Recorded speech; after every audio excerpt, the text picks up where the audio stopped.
Hey, what's up guys? Tito here with the Law Android, and today just kind of going to take a look back at the Kyocera Hydro Reach. I got this about a month ago, a little over a month ago, and used it for a while and then just kind of put it down for a little bit. And so I wanted to get reacquainted with the Hydro Reach, and so in this video, that's exactly what we're going to do. So check out my thoughts about one of my favorite Kyocera devices, the Hydro Reach.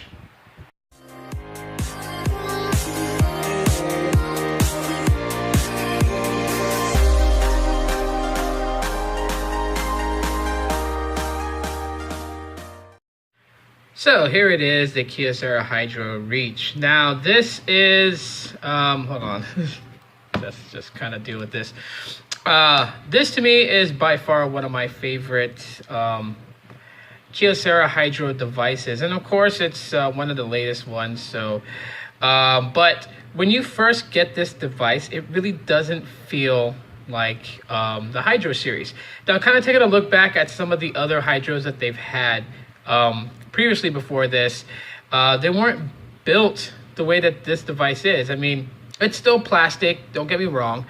So it's not like, you know, metal premium built, but it just feels better. Just holding it in your hand and you will understand what I'm talking about. It just feels so much better than what previous Hydro devices have felt like. I feel like that Kyocera really did put a lot of time and effort into making this device. They kind of wanted to bring something that's a little bit outside of the box. Now, comparing this to the Hydro Icon, which I've had also, I was a little skeptical about getting this device. I admitted to you guys, I had this huge fear that this was just not going to be the best experience ever. Come to find out that the device grew on me after playing around with it, and I was really surprised with the cameras. Now, let me just say this: the cameras is in no way on par with, like, say, the Galaxy J7, the Stylo 2, the X Power, even the Volt 2. It's not on par with those. However, it does a tremendous job at taking photos and videos. And this, I have to say this because if anyone has had the Hydro Icon, you'll understand what I'm talking about when it comes to the front-facing camera. So taking pictures with the Hydro Icon was almost as unbearable as taking selfies with the Sharp Aquos Crystal. The cameras was that bad, and I was thinking, you know, that because Kyocera likes to put a lot of their effort into making this device water resistant and dust resistant, that they were going to neglect the other things like the camera sensors and, you know, the screen and how it feels. And they totally didn't. They actually, you know, they maintained what they were known for with the Hydro series, which is making it a water resistant and dust resistant device. But they kind of added in a new element, which was look and feel. And also, you know, the camera sensors. So the front-facing camera does really good. Of course, it's not very good with low lighting, so that is one of the downsides to it. But I'm not going to complain because this is actually better than what the Icon and previous Hydro devices have been. So I'll take it any day of the week. But the cameras is actually pretty good, especially when you're outside, you're taking selfies. It's going to be just fine. You're not going to get like full, 1080p HD, but you'll be able to see yourself if you're taking a selfie with the front-facing camera. Same goes with the rear camera. The rear camera takes pretty decent photos. Like I said, it's not going to be like the most outstanding, the most crisp, the most vivid photo, but nonetheless, it takes a good photo. So you're not looking at a camera sensor where everything's going to be like blurred, fuzzy, noisy, or any of that stuff. This will handle just fine, and I will take that any day of the week compared to any other Hydro device that was previous before this.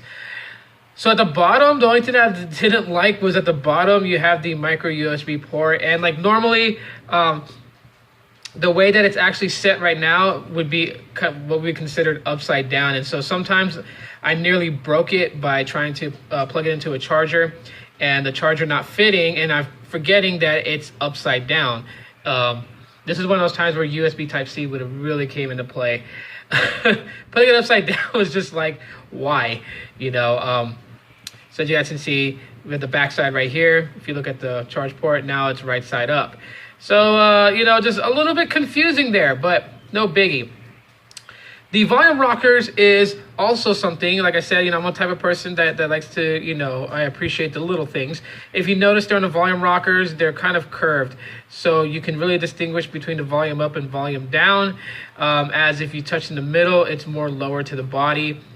And then like the volume up button kind of protrudes out on the upper side of it and dips in on the bottom side of the button. And then for the volume down, it starts off low at the top of the button and protrudes out at the bottom. So you can really distinguish between the, you know, the volume up and volume down. That's always something really nice.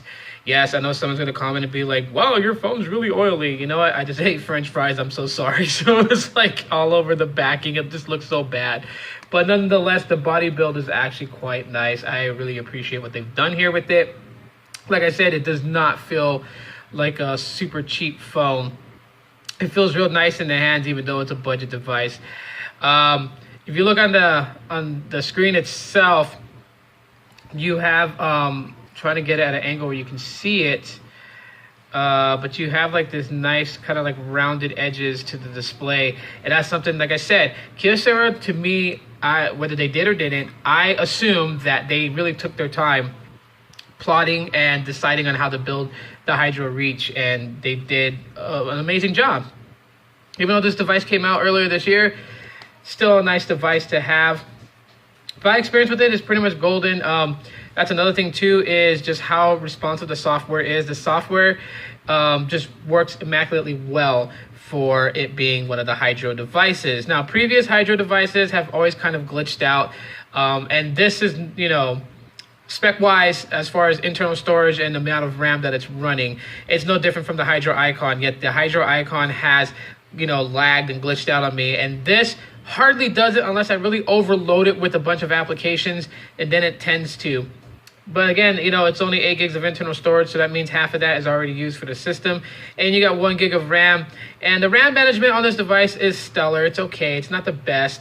There is a few times where I feel like there is some sort of memory leak happening. And every now and then it will kind of have a little stutter to it, but nothing too insanely bad and unbearable. And one of the biggest things that I love about this device is the fact that it is water resistant. So if I take it out on a day that it's going to rain, I don't have to worry about this device getting water into it. As long as the grommet on the back over here, over the SD card and SIM card, is completely sealed in and this cover is snapped on just nice and snugly, no issues, you know? The only thing I wish that it would have had was the type of capacitive display like some of the water resistant Galaxy phones have. Samsung has it really good with their devices that are water resistant because the screen is still majorly responsive. Yes, I know fingerprint smudges from oily fingers. I'm sorry. Here, you know what? For any just case someone's like OCD and they're gonna be like, "Oh my God," you know, let me fix this real quick. But anyhow. So yeah, Samsung does, you know, really good with their water resistance, and I wish the same screen technology they have as far as you being able to touch the screen even if it's in water was on the Hydro Reach. And this is something I think that Kyocera should have also kind of implemented, because pretty much you have a lot of devices that's going water resistant, but you know, it cannot be denied that, you know, the Kyocera Hydro series is synonymous with water resistant. They may or may not be the first to do it, but they are known for it, and this is something that I feel like they should have had already implemented it instead of Samsung, because the screen is not very responsive when you have it in water. I've actually, you know, went to the pool with this phone and dove in the water with it and was tapping the screen and nothing. And with some Samsung Galaxy devices, it's been demoed that you can actually tap the screen while you're in the water, and it would still read, you know, your finger touches. So it's something I just wish that was on the Hydro Reach. But at the same time, it doesn't kill me that it doesn't have it. All in all, I have the reassurance that this device can get wet, that if I drop it, it should survive some sort of impact.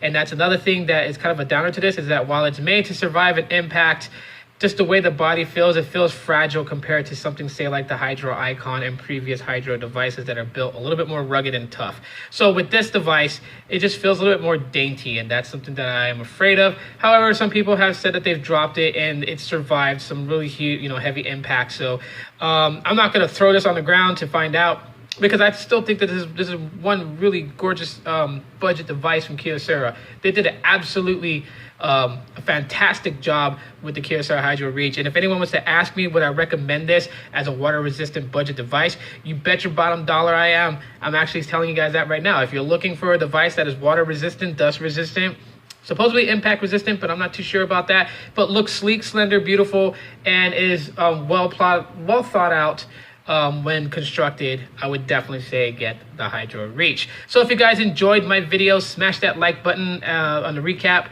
Subscribe to my channel if you have not, and you guys will check me out in the next video. You guys will see me then. Aloha.